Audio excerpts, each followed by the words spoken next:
ano ba ang mga paalaala sa Biblia tungkol sa pagiging tapat sa negosyo o serbisyo sa kapwa? Maganda yan, Ate Kuring. Sa Matthew chapter 6, tinatalakay dito yung paglilingkod mo. Hindi ka pwedeng maglingkod sa dalawang Panginoon, pera at saka yung Diyos. No? Sa negosyo natin, kailangan nandiyan ng Diyos para yung ginagawa natin sa kapwa, gagawin din sa atin. Kailangan maging fair tayo. Pero nakita ko rito, Rod, yung kakulangan mo doon sa transparency. Kung i-repair man halimbawa ang isang electric fan, kung ipina-repair sa'yo, bago mo i-repair yan, dapat malaman noong may-ari kung anong diferensya, magkano magagastos niya. Kung may nakita kang ibang sira, sabihin mo sa kanya bago mo i-repair. And sabi nga ng ating audience kanina, pakikitungo mo sa ibang tao.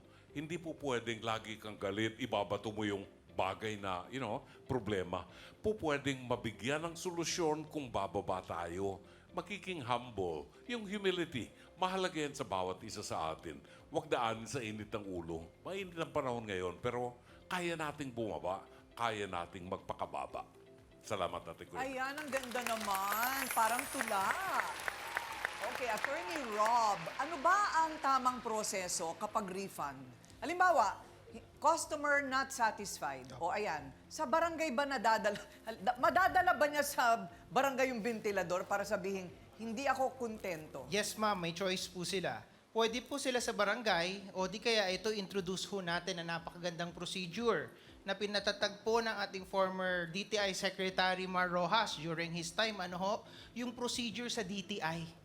Pwede ho kayo magpunta sa pinakamalapit na DTI, pwede din naman online, na doon nyo irereklamo yung mga nagtitinda o yung mga nagsiserve sa at nagbibigay ng services na sa tingin ninyo at may pruweba kayo na deceptive ang kanilang practices, nagtitinda sila ng sira-sira, maaari ho kayo magpa-refund doon.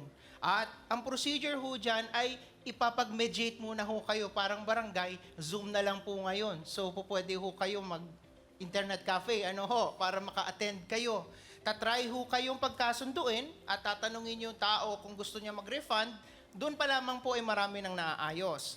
Normally po, mga 2 hearings yan po, mediation, kapag hindi ho, ay bibigyan din kayo ng certificate to file action. Itutuloy na ho ito sa adjudication, parang korte ho. Magde-decide po ang adjudicator ng DTI kung sino ang magbabayad o kung dapat bang magbayad. Napakagandang procedure po nitong DTI na ito na tumatag lalo ho noong panahon ng Secretary Rojas. Kaya ho gamitin ho natin, napakahusay ho noon. Ayun. Ay, asawa ko po yun, ha? Ang galing-galing talaga.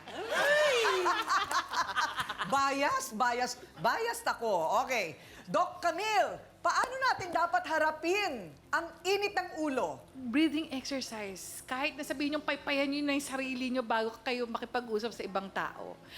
Napakalaking factor po kasi na sabihin natin na medyo kalmado tayo. Kung may problema tayo sa bahay, iwan muna natin yun. Kung may problema tayo sa ating trabaho, dun nyo po iwan. Huwag nyo dadalhin yan. Kasi kung minsan pag dala-dala natin yung problema na yan, hindi lang po natin alam, baka yung stress na yun, mag-cause ng ating heat stroke, heart attack, at lahat po ng pagtataas ng presyon ng dugo, maaaring ikamatay nyo pa.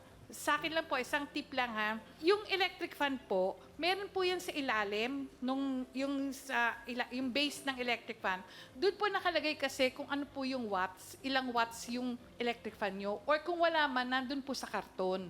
At pwede po ba, kung kayo bibili ng electric fan, tanungin niyo po dun sa nagtitinda, ilang oras lang pwedeng gamitin. Kaya kung napapansin niyo, bakit maraming nasusunog na bahay, tapos sasabihin nag-overheat, kasi ang mga small electric fans po, 3 to 4 hours lang po yan. Dapat patayin. Ay, hindi ko alam yun. Tapos po, pagkatapos dun, tsaka nyo i-resume. Yung mga malalaking electric fans, yung mga kagaya po ng ating ginagamit dito, kaya po yan ng continuous for 24 hours. Pero merong ibang electric fan, hindi po kaya yung. Kaya ang nangyayari, nasusunog po yung motor. Uy, magandang tip yan, ha? Hindi ko rin alam yan, na ang ventilador lalo maliit, kailangan pinagpapahinga pagkatapos ng 3 hanggang 4 na oras. So,